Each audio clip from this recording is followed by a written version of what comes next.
Welcome to Let's Talk Woodstown, where we'll discuss what's happening in the Woodstown-Piles Grove School District. I'm Kaleb Gerace with the Superintendent of WPRSD, Dr. Meyrick. How are you? Good, Kaleb. How are you doing today? Doing good. So, we talked in the first show a little bit about your 6-month plan, your first 6 months as superintendent here. What is the end goal of the 18-month plan? So one of the things you really got to look at in terms of, in the very beginning when I started, it was more just getting the opportunity to meet people, right? Got the opportunity to meet people, have conversations, meet with students, meet with community members, and that really just gives us an opportunity to see what the whole district just looks like. But as you kind of move into that second year, that's when the work has to get done, right? So now we have to figure out, okay, we have all these different things that we want to accomplish, but when you look at it on paper, it gets overwhelming, right? So we identified about 25 areas that we'd like to see improve, right? Not that it's working bad, it's just it's not as well as we would like it to. So instead of saying we have 24 things we're going to work on, we're going to chunk it. And what I mean by chunking is we're going to look at it intervals of 6 months. So we broke it out into the next, from now until June 30th. That's phase 1, right? Block 1, and then we have July 1 to December, 2024.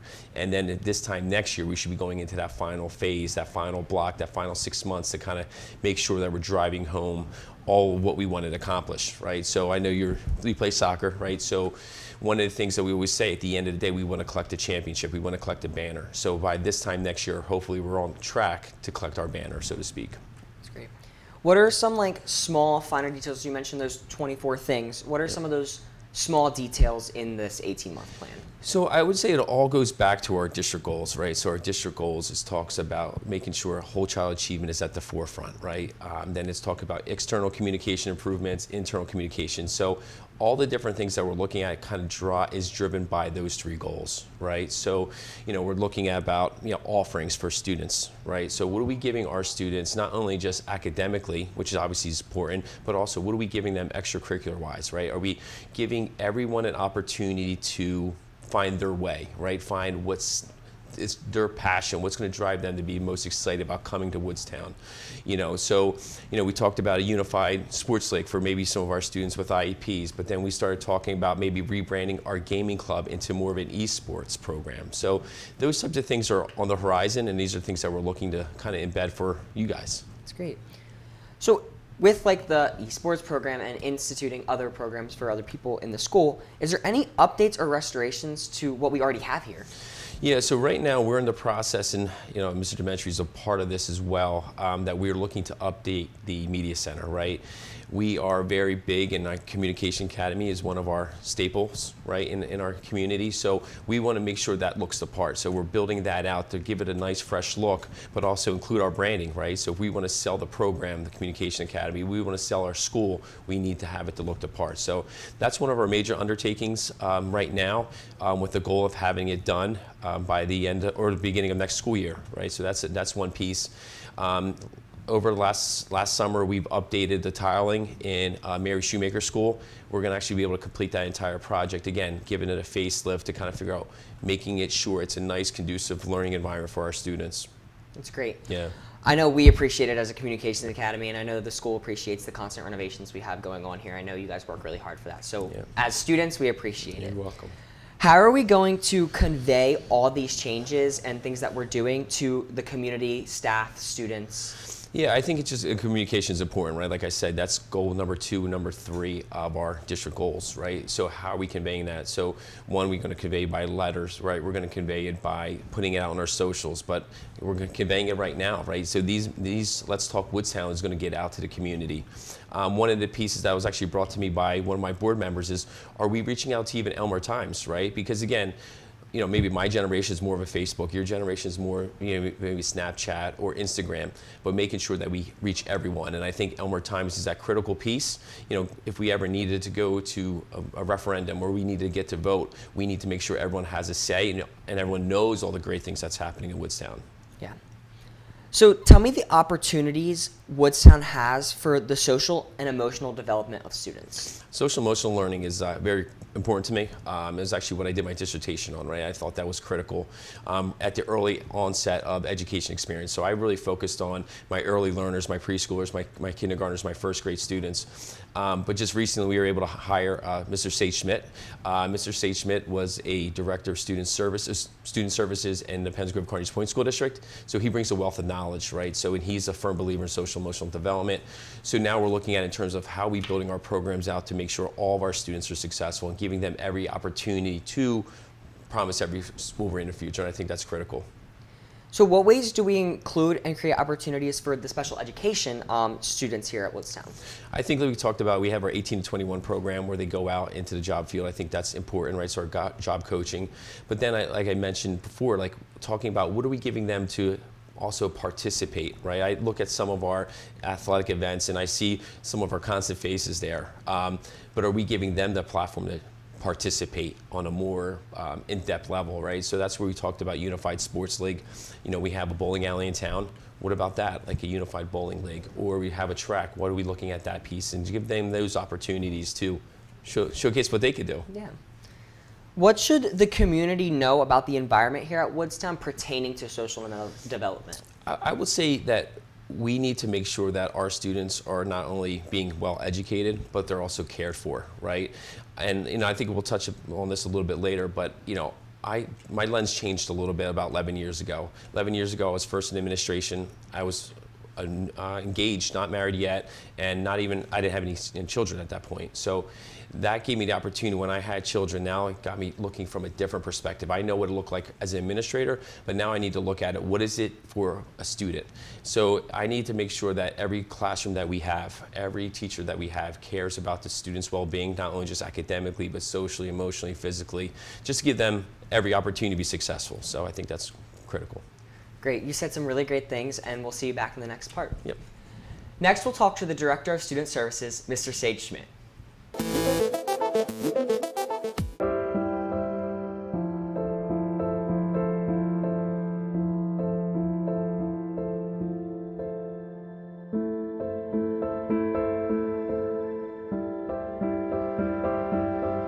Hey, I've noticed that you haven't been talking or eating, and you seem really distant. Do you need some help?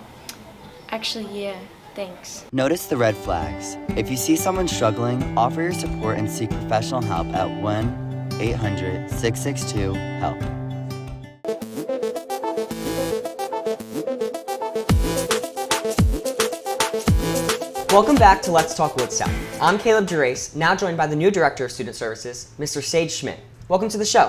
Thank you for having me, Caleb. Of course. To dive right into it, tell me a little bit about you and your background. So I'm a resident here of Piles Grove. I've actually lived here for about 18 years. I have two boys that actually attend school here, 11th grade and 8th grade. Excited to be a part of your show. I am a fan. I did see the previous episodes as well. So thank you for having me today. Of course. So why did you choose Woodstown? I know you mentioned that you live here and your boys go here, so there must be a reason. So, you know, part of it for me has been a history of identifying where to live, right? So as we kind of looked years ago, before we had kids, we did want to live within a district that did have you know, scores of safety, high performance school, attendance that, you know, had high standards of graduation, all these things that you kind of look for as a parent and looking for a school. This is a district that we chose to live in, that we chose to raise a family in, have our boys in. So I'm excited when the opportunity arose for the position to which I applied for, which is now Director of Student Services, this new position that was created. But it became an opportunity for me to work within the community to which I serve. So it's kind of giving back into a community. Is this something that you've done in the past? Is giving back to a community, are you big on that? So I am. You know, I grew up not that far from here. I grew up in Cumberland County, went to actually Cumberland Regional, had orange within its color, but an ugly orange and brown. Yeah. You know, and just for me, just I guess give you a little bit of background, you know, this is actually my 24th year within public education. It's crazy how fast time goes by. I did work in Camden City. I actually taught for 10 years and then went into administration within Camden City and then worked for a neighboring Salem County school district, so for 9 years. So again, this is going on, believe it or not, 24th year within public education. Nice. Well, congratulations on that. What is your responsibilities of Director of Student Services here at Woodstown? Sure. So the positions within administration continue to wear multiple hats, right? When you name a singular title, even our principals, multiple things continue to get piled upon as new regulations, as new broadcasts come out that kind of change what our responsibilities are. So the Director of Student Services not only encumbers what we know as Director of Special Services, right, the special education component, application of things like timelines, IEPs for students, meeting students' individual needs based on things like students' dysgraphia and dyslexia, right, and identifying what those needs are. Yeah. Building out plans like 504 plans you've heard of, IEPs you've heard of, working along with our nurses and developing individual health plans, but also it encumbers other things, right? So these things like 504s is one. McKinney-Vento is a federal law in relation to students that are really having issues of residency. So I do oversee McKinney-Vento in partnership with collaboration with Diana Chalfie, and then just partnerships amongst all the other components of a school district, right? So when it comes to collaboration with our principals, when it comes to working hand in hand with Mrs. Carteret Raleigh, right? Our Director of Curriculum, supporting the board. So, you know, when you think of the Director of Student Services, special ed part of it, counseling, guidance counseling part of it, 504 part of it, intervention referral services part of it. You know, it dives down to the individual needs of students and then works its way up from the teacher, the paraprofessional, the classroom itself, what supports the classroom needs. It's a district position as well, right? So we work through all of our schools as well as supporting the board and even community. Definitely wear a lot of hats in that one, for sure. So how do you define whole child achievement? And that's a really great question. Whole child achievement really being one of the board goals, right? And I think that you kind of start unpacking this with the thought that education no longer is an institution that just focuses solely on academic performance, right? You look at the standards of, hey, students are performing in science, English, math. These are what we're typically scored on. But also looking on other standards to say that, hey, as a student leaves Woodstown, are they prepared for success? Are they prepared to meet their individual goals, right? So, you know, if you were to think, Kaleb, of like, hey, you know, what is your goal? What is your aspiration to do? Part of it is going to have the foundation of your academic skills, but there's going to be other pieces in there that you need, like self-esteem, self-image, knowing how to actively engage in community and partnerships and relationship building, understanding and having empathy, right? Things like fairness, things like equity, inclusiveness, all these other components, right? In terms of whole child achievement are embedded within that conversation and comment. So, you know, whole child achievement, part of it is going through high school, right, from preschool to high school, getting your paper, right, your diploma, which is super important, maybe acquiring a couple credits as you go through our high school program, but also developing the foundation skills to be successful. So what are some programs or ways that Woodstown does that for students? Okay. So Woodstown has a couple different programs. When you talk about SEL, I guess if I can take one step back, the New Jersey Department of Education had approved a foundation competencies, let's call them, right, of social emotional learning standards. They're built within our curriculum, but although they're built within our curriculum, there are some other programs that this district in particular has. Number one is called Character Strong. It's a research-based embedded curriculum and strategies and interventions, and another one that some of our students, as what parents were notified about, which is called Silas, which is another social emotional platform in utilizing interventions that have been research-based, again, built around what these 5 competencies are. Students earlier this year took a competency or a screening tool is what they've done that measured students' acquisition to these 5 competencies. So what are those 5 competencies? So the 5 competencies are built around, first, self-awareness. So a student being self-aware, understanding their culture, understanding their self-worth, self-image. The second one would be self-management. how do I deal with stress? How do I deal with anxiety? You know, do I do it in a purposeful way? Do I do it in an unhealthy way? How do I deal with conflicts, you know, that come in? So do I fly off the handle, or do I have resilience, and have I build those strategies in order to be purposeful? Social awareness is your third one. Relationship building and relationship skills is your fourth. And your last one is going to be your ability to make purposeful decisions in and around equity, in and around fairness. So it's responsible decision making is actually what they call it within the framework itself. So, and I would say that anyone kind of listening to the broadcast, if you're interested really to learn about SEL, which is super, super important. You know, when it comes to student performance, there's lots of research around SEL and its impact to student performance. Somewhere around 11% percentage or percentile points increase in student academic performance by implementing research-based SEL programs. So the New Jersey, I told you, New Jersey Department of Ed had approved CASEL. It's CASEL, Collaborative for Academic and Social Emotional Learning, casel.org. Anyone can go on that website and kind of grab some more information and learn about what those frameworks are. Perfect. As a student here at Woodstown, I can definitely attest to the fact that we do try to implement those standards almost in every class that I've been in. So for sure, I've been seeing that. So we kind of talked about SEL and we kind of talked about these other programs. And the final thing that I'm going to ask you is, why is it important, and why is it important to you to make sure that students have this confidence going into the real world? Yeah.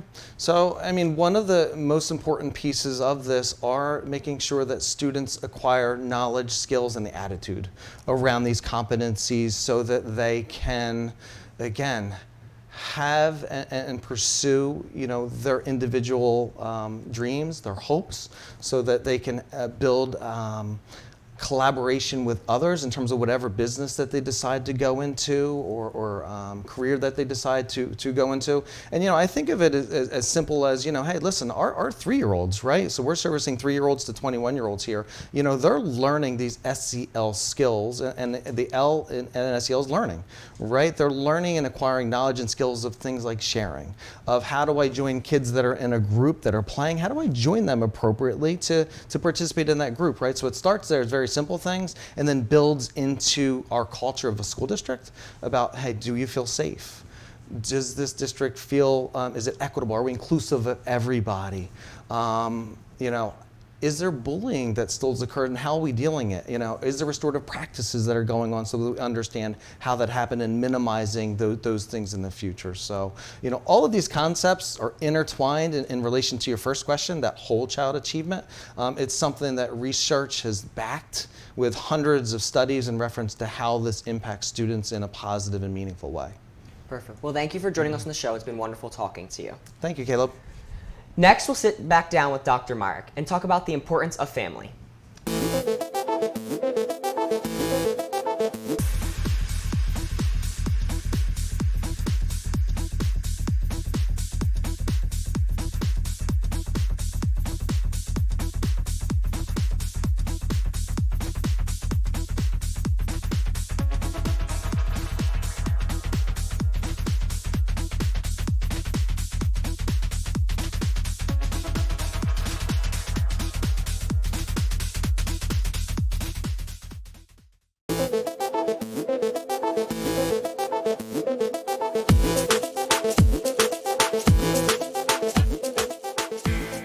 Welcome back to Let's Talk Woodstown. This final part of the show, we'll talk about the importance of family. So to start off, just tell me a little bit about your family. So I've been married for 10 years. My wife Dawn and I just celebrated our 10th anniversary. Had a little party to get together, a little surprise for her, which was nice to get everyone together, family, bridesmaids, groomsmen back together, which was nice. But right after that, we started our family. So right now we have 3 children. Lola is 9 years old, Cruz is 6, and then Lucy is 4 years old. So hands full a little bit. Now, where do they attend school? So they go to Hamilton Elementary School. So like I said, Lola's in 3rd grade, Cruz is in 1st grade, and then Lucy's in pre-K. How would you describe the importance of family? I think it's important, right? I think that is the driving force. I grew up in a family that was very supportive, very hardworking, and I always knew that that is a piece, right? And I think we talked about this even in our first episode. One of the reasons that drove me to Woodstown was because not only it has a good reputation academically, athletically, the arts, right? The other piece is it's a strong community, right? And I think it always takes a community to educate a child, right? It really does, and I think that's important that I instill that in my own children, right? Like, you're always going to have someone that is your biggest advocate. And that's what I would even tell parents when I meet with them.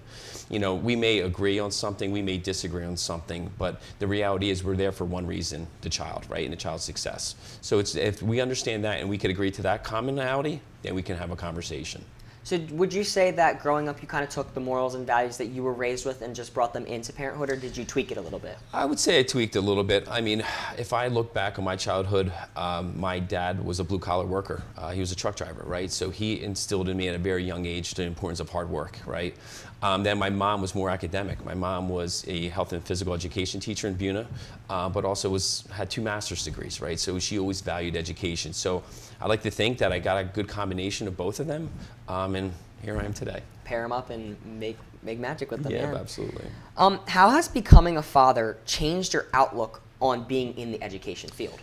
For sure. And when I first got in administration, I was, engaged. I wasn't married at that point. I didn't have any children, right? So when I looked at something, I looked at it from more of a administrative lens. I didn't look at it from that other perspective, right? I couldn't understand the parent side of it because at that moment in time, I wasn't a parent.